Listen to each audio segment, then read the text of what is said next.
In-arms coaching community. I wanted to jump in. There's a bird feeder right outside my window, and all day long it distracts me with the most beautiful birds coming by. I wanted to jump in because this week and last week I've been leading two back-to-back client retreats for both of my group programs, a 3-day retreat last week and a 3-day retreat this week. And some of the work that we've been doing, well, all of the work that we've been doing has just been absolutely amazing. But I wanted to share some of it with you in particular, because I feel like it really resonates. It's about where we are right now as humans, but also where we are right now as business owners and entrepreneurs, and the possibilities that I see open to us, even while everything is in such flux. And, some of us are busier than ever. Some of us are not busy at all and have had real setbacks in our business. Some of us have had to reinvent the work that we do or the services that we provide. And it's been a really trying, stressful time when you put the variances in our work and our businesses, along with, social distancing and, staying home and the disruption to the fabric of our society and our culture. And I wanted to share the way that I opened our retreat space, both retreats, because I think that I hope that it has value for you, and I hope that it has value for you. So I'll start by saying that I always teach that for me and for the women with whom I work, our businesses are like a sentient being.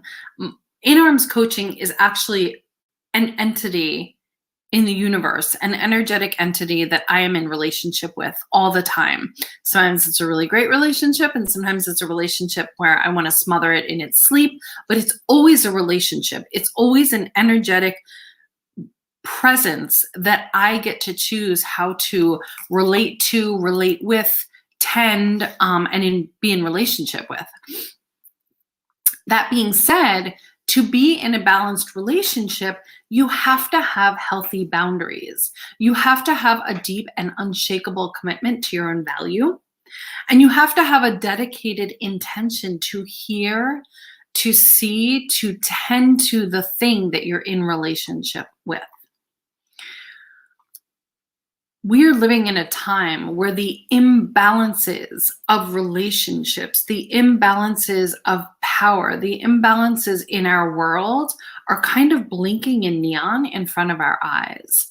The bloated parasitic powers that be have overtaken, have exploited, have plundered our earth, our people, our resources, and all of those things, physical, emotional, spiritual, cosmic, all of those resources are being called to task on one side. The powers that be are being called to task. We as humans are being called to task. And as the people and resources and beings, which many of, the women that I work with are, that have given and given and given for eons, are rising up to claim our power, our relevance, our rights to be respected, to have a voice, and to step forward in leadership, as the patriarchal powers that have ruled for so long have kind of the curtain pulled away from them. I really see this as a time of recreation, of power shifts. The old has fallen away, and we are searching for the new. If you look at creation myths and goddesses, and the goddess Kali is most commonly known as the goddess of death and destruction, right? She carries heads in her hands. She's fierce looking. She's terrifying looking, but she's also the goddess of rebirth, because rebirth can't happen without death and destruction of the old. We've been putting in a greenhouse on our property. I'm going to put up pictures on my personal page soon because it's so beautiful.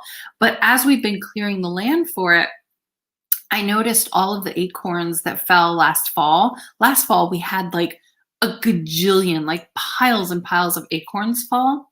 And the ones that stayed there through the winter cracked wide open. And in cracking, they were able to extend their roots down into the earth to root and grow an oak tree. but they couldn't have extended their roots down. They couldn't have begun the process of going from acorn to tree without splitting wide open and exposing their innerness and extending that root down. It was the cracking open that allowed them to sink their roots down.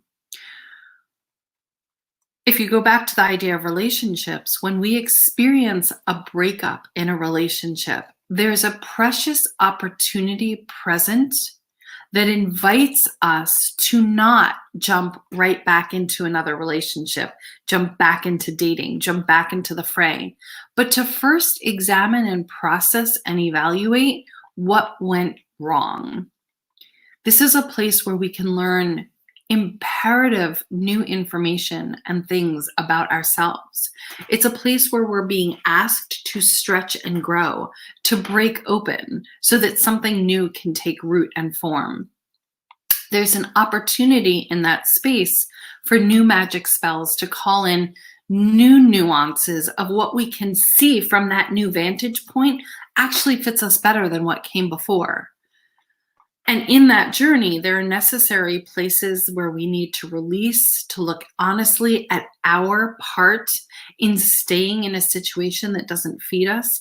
And from that comes a deeper understanding of self and a deeper relationship with our heart.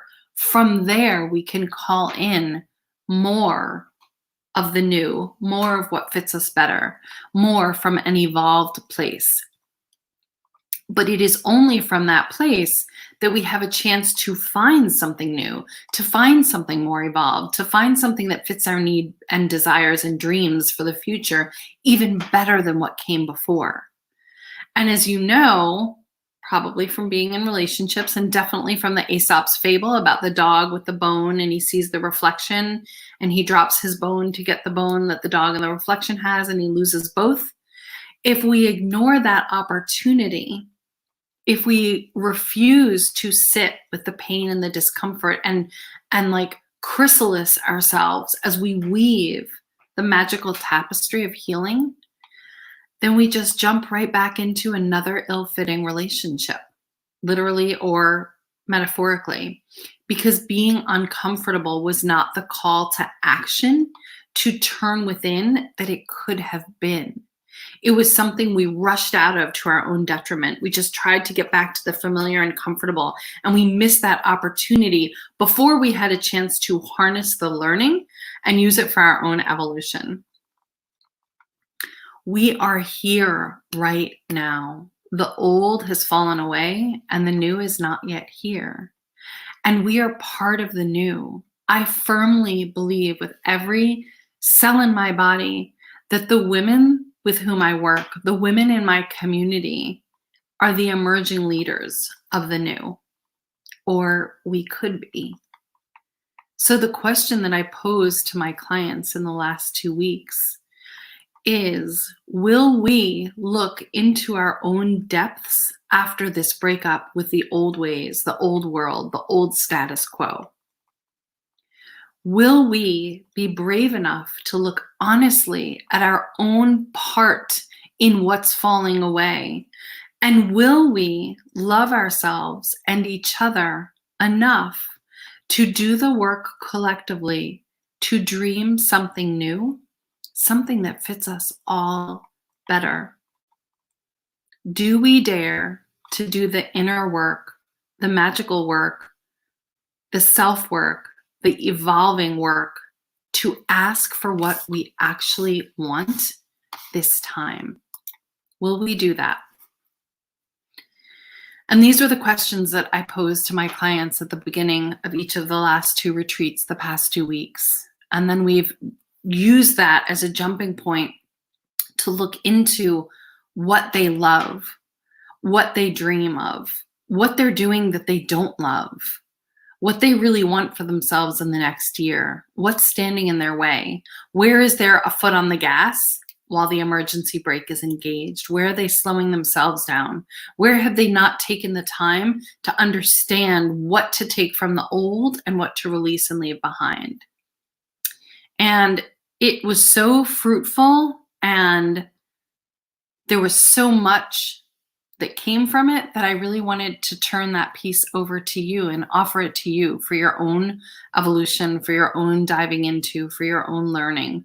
Um, and just see what you find there. So if you want to give feedback or ask questions about any of it, I certainly welcome it, but I just really felt like it was for a broader audience, and I wanted to share it with my community to make sure that that you're seeing all the opportunity that's there, and that you're understanding that even when it's uncomfortable and scary or unfamiliar, doing the work of going within before you go back out into the world is going to net you such different results in your business, but also in your personal relationships and your self-care. It's just such a valuable part of how I work with women, and I wanted to come to you and share it with you today. So that's really all. I'll be happy to answer any questions or witness your comments if you want to sound in.